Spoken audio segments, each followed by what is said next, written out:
Gate एक काफ़ी important verb है, ख़ास करके इंग्लिश स्पीकिंग के लिए और इनफॉर्मल इंग्लिश में। ठीक है, क्योंकि गेट को हम कई सारे अर्थों में यूज़ कर सकते हैं।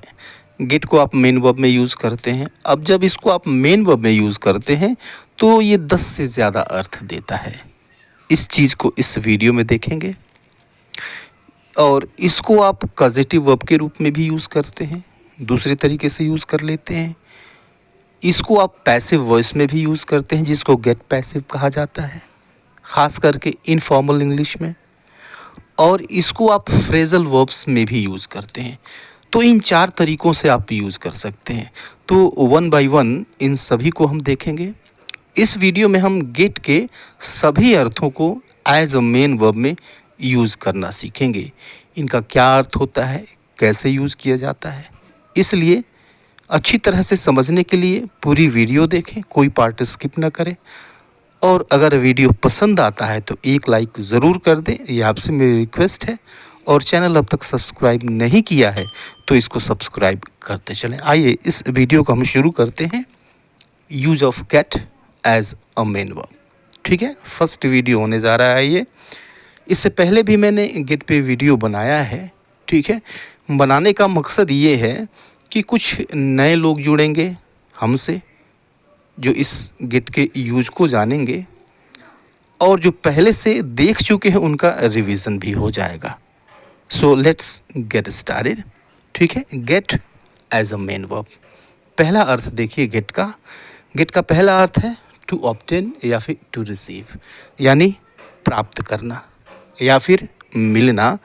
जैसे कल मैंने एक मैसेज प्राप्त किया, ठीक है, या फिर कल मुझे एक मैसेज मिला।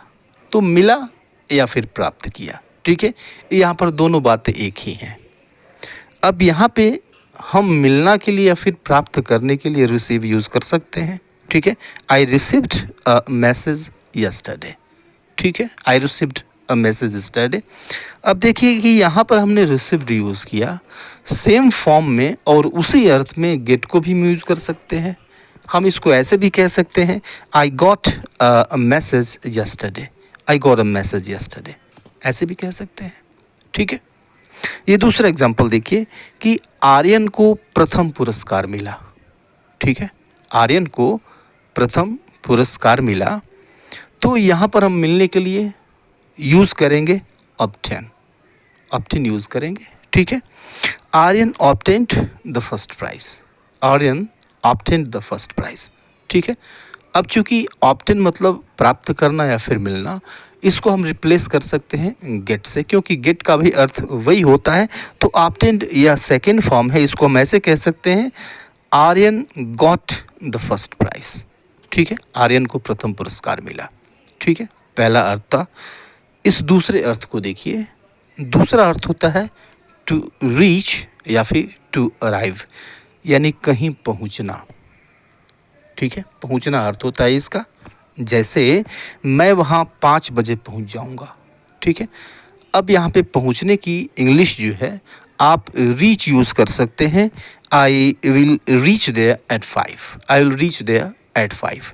ठीक है, अब इस रीच की जगह पे हम गेट को यूज़ कर सकते हैं, क्योंकि गेट भी यही अर्थ देता है। लेकिन ध्यान रखिएगा कि जो गेट का यूज़ होता है वो मोस्टली होता है इनफॉर्मल इंग्लिश में। ठीक है, कैजुअल इंग्लिश में काफ़ी इसका यूज़ किया जाता है। I will get there at 5। I will get there at 5। ठीक है, इन दोनों का मतलब एक ही है। ये जो दूसरा एग्जाम्पल है उसको देखिए कि हम लोग जयपुर ट्रेन से पहुँचे। यहाँ भी पहुँचे आया है, पहुँचे यहाँ भी आया है। ठीक है, अब इस पहुँचने के लिए हम अराइव को यूज़ कर सकते हैं या फिर गेट को भी यूज़ कर सकते हैं। चलिए पहले अराइव को यूज़ कर लेते हैं या फिर रीच को यूज़ कर लेते हैं।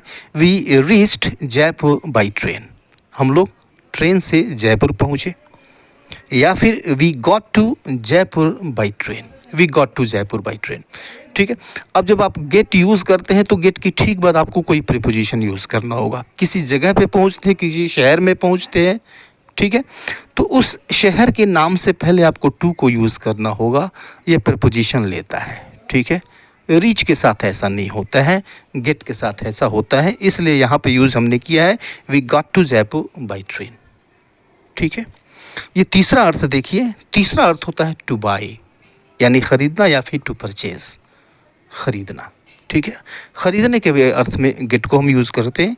जैसे उन्होंने एक नई कार खरीदी है, ओके, तो इसको खरीदी है, खरीदने के लिए आप यूज़ करते हैं क्या, जनरली क्या यूज़ करते हैं, बाय।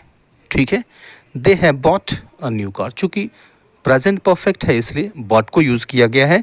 तो they have bought a new car, उन्होंने एक नई कार खरीदी है।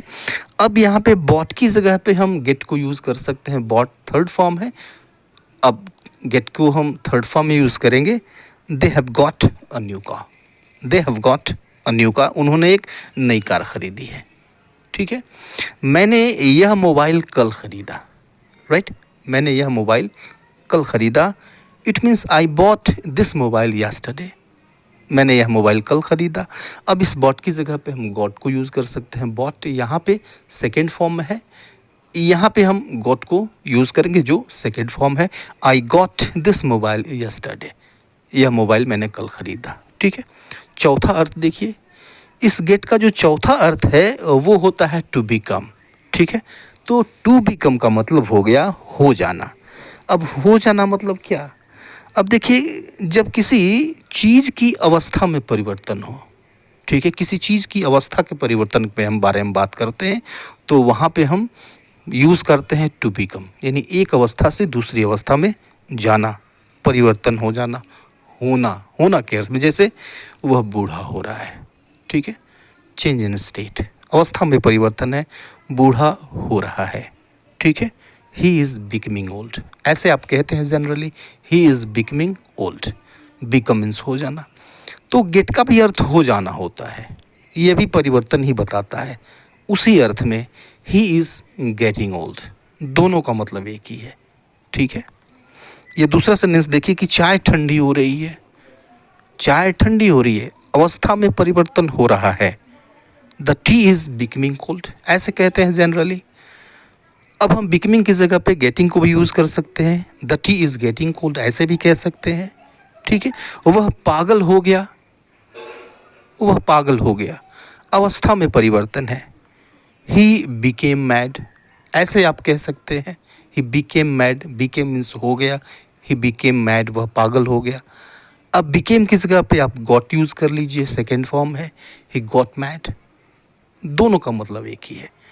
ठीक है, पांचवा अर्थ है अंडरस्टैंड, टू अंडरस्टैंड मतलब समझना।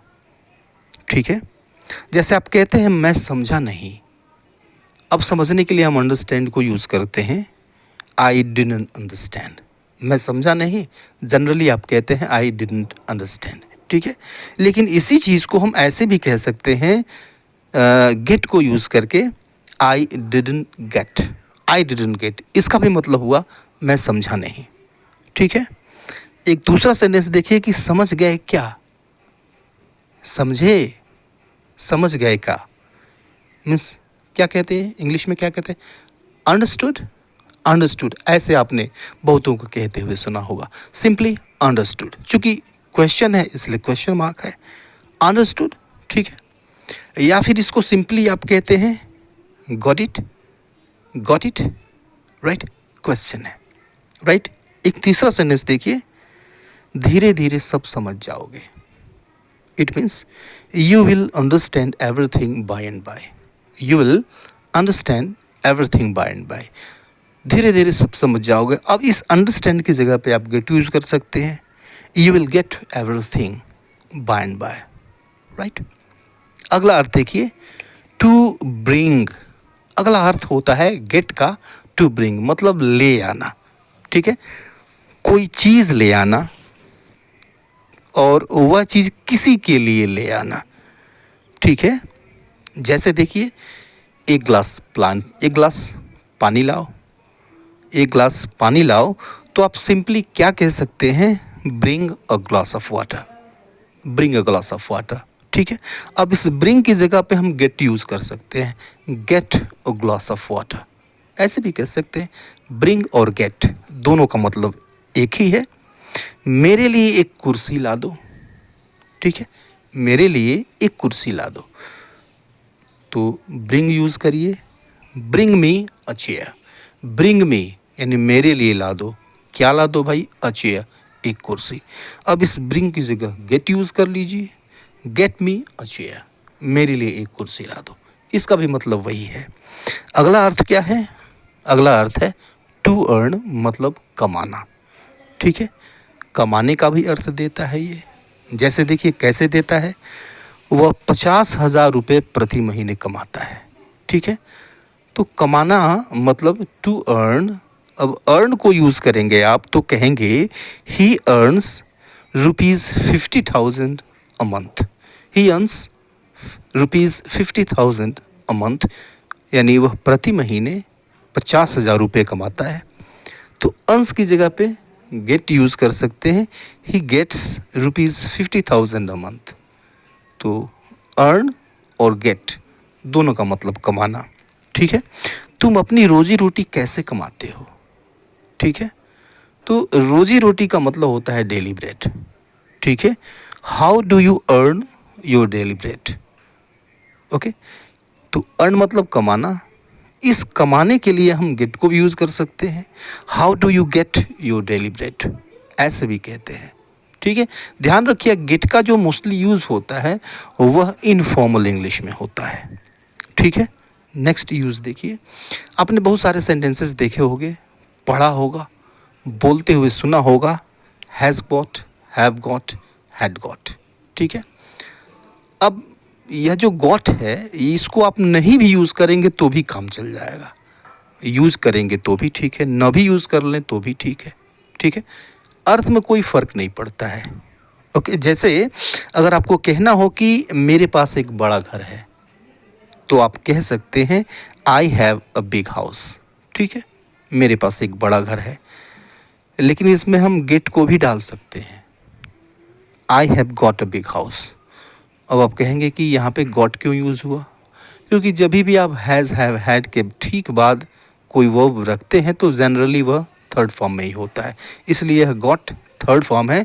तो I have got a big house, इसका मतलब वही हुआ कि मेरे पास एक बड़ा घर है। ठीक है, अब अंतर सिर्फ इसमें इतना है कि यह जो है I have a big house, यह एक प्लेन सेंटेंस है, और I have got a big house यह थोड़ा सा इम्प्रेसिव है या फिर थोड़ा सा इम्फेटिक है, यह पहले से ज़्यादा प्रभावशाली है। ठीक है, उसकी दो बहनें हैं। ठीक है, आप इसको दो तरह से कह सकते हैं, ही हैज़ टू सिस्टर्स। ठीक है, या फिर he has got two sisters, दोनों का मतलब एक ही है। कल मेरे सिर में भयंकर दर्द था। ठीक है, था आया हुआ है, हैड यूज़ करेंगे, तो I had a severe headache yesterday. Right, had a severe headache yesterday. अब इस हैड के बाद हम गॉट को भी यूज़ कर सकते हैं, I had got a severe headache yesterday. इन दोनों का मतलब एक ही है। ठीक है, दोनों के अर्थों में कोई अंतर नहीं है। ठीक है, सिर्फ ये है कि जो दूसरा वाला सेंटेंस है वह ज़्यादा इम्प्रेसिव है। ठीक है, अब यह जो अर्थ है, अब देखिए यह कॉजेटिव वर्ब के रूप में है। ठीक है, जिसका अर्थ होता है दिलवाना। डिटेल में इसको हम अगले वीडियो में पढ़ेंगे। यहाँ पर इसका अर्थ है, जब इसको कॉजेटिव वर्ब के अर्थ में यूज़ करते हैं तो इसका अर्थ होता है दिलवाना। ठीक है, यानी आप कोई चीज़ किसी दूसरे के माध्यम से प्राप्त करते हैं।